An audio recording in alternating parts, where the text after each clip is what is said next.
Welcome to PASSIONEER Magazine, the podcast, where you'll hear inspirational stories, encouraging news, and in-depth interviews with authors, influencers, CEOs, and thought leaders.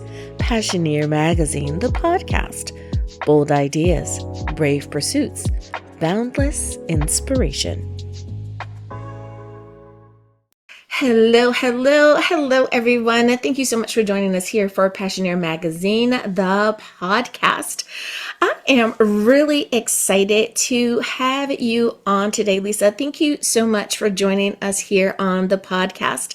Now, we were a part of a mutual event, and I loved your interviews, and I could not wait to have you here on the show so that you could share some of your expertise and what you do with our listeners and viewers as well. Now, let's get started with the first thing. I'm sure they're noticing that there are some letters behind your name. Those magical letters CSP means that I am a certified speaking professional in the National Speakers Association. This is the highest earned designation. Only about 17% of professional speakers have this. And basically, it's not just taking a test. It's 5 years of speaking experience with a minimum of 250 programs, with a minimum of earnings per year. Like, you can't have a really good year one year and then do nothing the next year. You have to have consistent earnings. You have to have 20 of your clients fill out recommendation sheets for you. And then the hardest part is you have to be judged by 4 other CSPs who watch a video of you to deem that you are worthy of having those letters behind your name. So it's a big deal and one of the proudest accomplishments of my life. Oh my goodness, of course it is. That is awesome. It is the same way I think that many people that may be watching that are in mental health. We know that in order to get that doctor so-and-so, it's like, oh, the number of hours, if only you understood, right? So we definitely understand that. I love that. What a great designation there. Congratulations on that piece of hard work. That should definitely be applauded. Now, speaking of being someone who's very diligent and bringing forth great information to her client base, one of the things that you talk about is leadership, and in particular, grateful leadership, which is something that really lines up with what we do here. Can you tell us more about why is that something that you feel needs to be a part of the discussion? Well, the thing is that when you are creating a workplace culture that attracts and retains people, my thing is how to keep your top talent from becoming someone else's. It's really in making them feel valued and appreciated. And it doesn't take a whole lot, but it does have to be authentic, because employees actually know when you're not. So when we look at connecting with people from the heart, with, and I know I'm dating myself, but I think back to the movie Avatar with the I see you. I see you not only when you're doing things wrong, but I see you when you're doing things well. And even better than that, I see you when things are just going swimmingly. It's neither great, because a lot of times we recognize when things are going really well, or we recognize when things are going really poorly, but we totally forget when everything is just on course and we don't acknowledge it. I share this story a lot in my programs when a guy came up to me afterwards and he said, Lisa, when I do something wrong at work, I get recognized 100% of the time. And when I do something well, it rarely gets noticed. And my goal is to flip that switch to change workplace culture one thank you at a time. Oh my goodness. Yes. And I find that it is such a part of human behavior. When we are disgruntled with something, if we don't like a restaurant, a particular boutique that we went to, we're very quick to leave that review, to leave the 1 or 2 stars. We should be equally as excited to share. Let me tell you about this really great place that I found, the 5-star moments as well. So you are so right there, just kind of workplace related. I could not agree more. I've heard more and more people talk about the actions of the leaders in which they work with or work for. If there is one particular action that comes to mind that you help your client base overcome, recognize, be aware of, what is that one thing that you're finding really is a repeat topic for you and your clients? Well, there's so many of them, but it really is those day-to-day conversations. I work with a lot of manufacturing companies and or associations, and I will tell them, you know what, as you're walking through the plant, just say hello to your employees and call them by name and learn something about them so that they know, because one of my 6 gears of Grategy is access, and that is access to leadership because they want to know that leaders care enough about them. But the other reason why this works is that you can tell a lot about a person just from the way they answer. If you go up and use like, "Hey Joe, how you doing today?" And Joe is normally really chipper, but this particular day they're like, "Eh." I can go to my office because I'm busy, man. I got stuff to do. Or I can stop and I could say, dude, you're not your normal self today. What's going on? I don't know that that was the day that Joe was going to give his notice. But because I stopped, because I cared enough to notice that something was a little off, that may be the turnaround that he says, you know what, I'm just having a bad day. Lisa really does care about me and I'm going to continue. So we look for ways to connect with our employees. I also advocate for knowing that some of your employees are going to be a lot easier to recognize than others.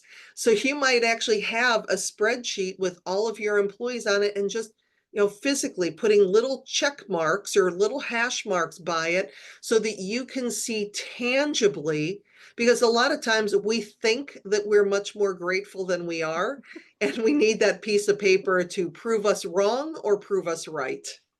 Yes. Oh my goodness. And thank you. Thank you for pointing that out in such a gentle way because sometimes sometimes it's true. People do not see themselves the way that others see them, or their intentions are, great, but it doesn't quite make it out of the conversation in their head. It doesn't display very well. So you are so right. And how many times have we probably avoided someone quitting or not giving that recommendation simply because we were an empathetic leader, or we simply stopped and said, "Hello, how are you?" or just, "How's your day going?" Right. and really listened, as opposed to how we sometimes do with just a salutation. "Hi, how are you?" "Okay, great." And just move along so quickly. I love that. Now, you mentioned your program in that answer. I love it. I love it. Now, Grategy, and I hope I'm saying that correctly. Yes. Tell us about that. Now, what we find online is beautiful. I expect everyone to check it out. Of course, the information is down below. But tell us, how did that get started, and why was it important for it to be the way in which you set it up? Grategy is something that I discovered through my own personal practice of gratitude that I started in 2009 with some friends. And after starting to keep track of 5 things every day that I was grateful for, and at that point sharing that with my group of friends, I really noticed the difference in my life, from people who I hadn't called on for months calling me, wanting me to sell them stuff. I had the best year of my career at that point. I noticed the difference from my husband. And I had wanted to be a speaker. I've always done speaking as part of my job, but I never really thought about it full time because I really didn't know what my message would be. I mean, I was in sales, but I really didn't want to be another sales speaker until 15 years later when I do have that program. But I knew to the core of my being that gratitude was supposed to be the message I was bringing. Now, the interesting thing at the very beginning in 2010, when I shared this with one of my friends who also owned a very successful business, she kind of patted me on the arm and she said, "Oh, honey, you know, no one's ever going to pay you for that. And and in 2010, she was right because people didn't see the value of these soft skills that they do now.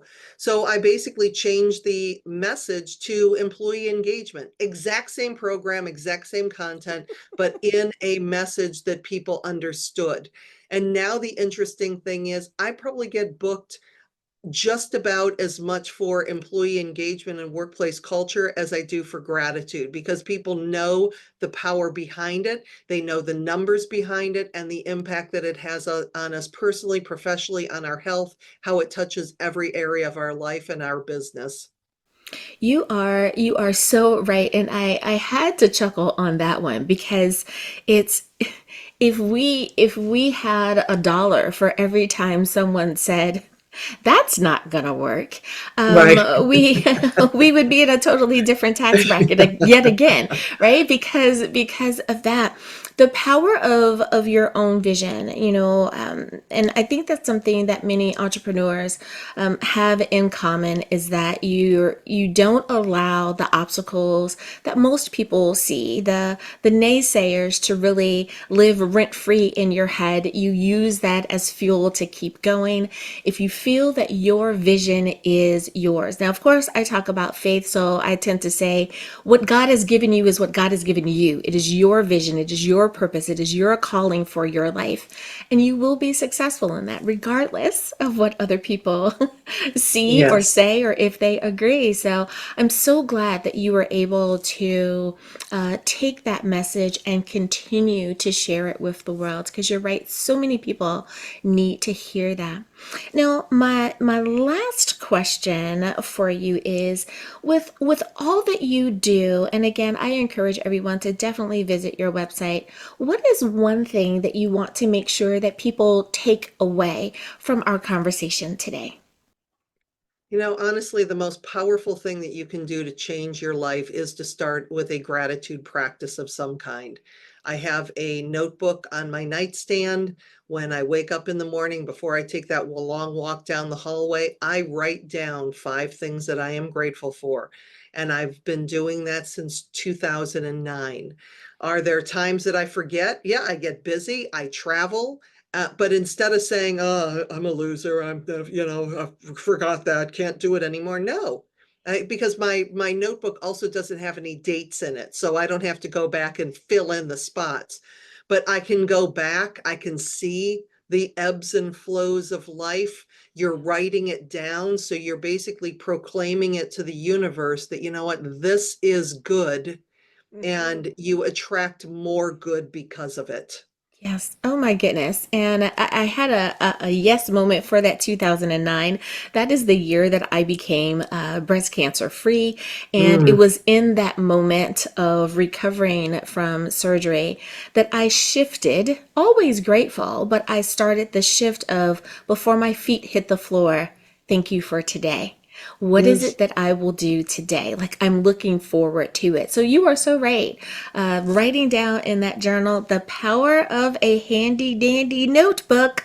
I'm telling you guys, it is so important. I'm finding that that is what I have in common with a lot of other people as well, is just having that moment of gratitude in the morning.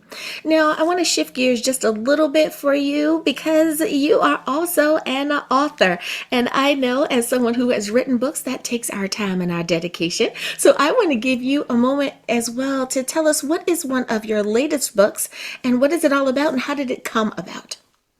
I'm so glad you asked because, of course, I just happen to have a copy right here.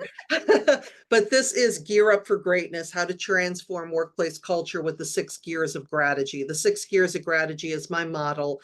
But the thing that I love about that book is it's my first book of fiction. It's actually a business fable that I'm such a nonfiction girl. I mean, I have that was book number 12, and all of them are nonfiction, about as nonfiction as you can get. But I always had that little, like, I wonder what it would be like to write fiction. And I am not saying that this is anything close to Harry Potter, but but I did really understand, like when I got to know the characters and what would Frank say? What would James say in this situation?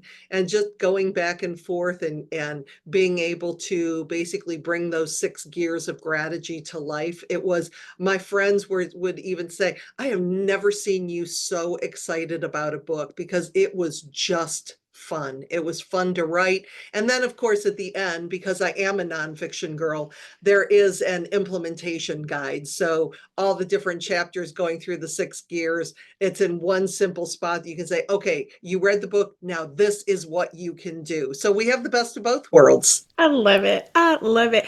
Because, we can't stop being who we are. Our authentic selves are always going to come out. And at the end of it, it really is about helping others be their best. And that's how we are our best, by helping others be their best. I love it. I love it. Well, Lisa Ryan, CSP, thank you so much for spending some time with me here on Passioneer Magazine, the podcast. I truly enjoyed our conversation today. You're very welcome. Thank you for listening to Passioneer Magazine, the podcast.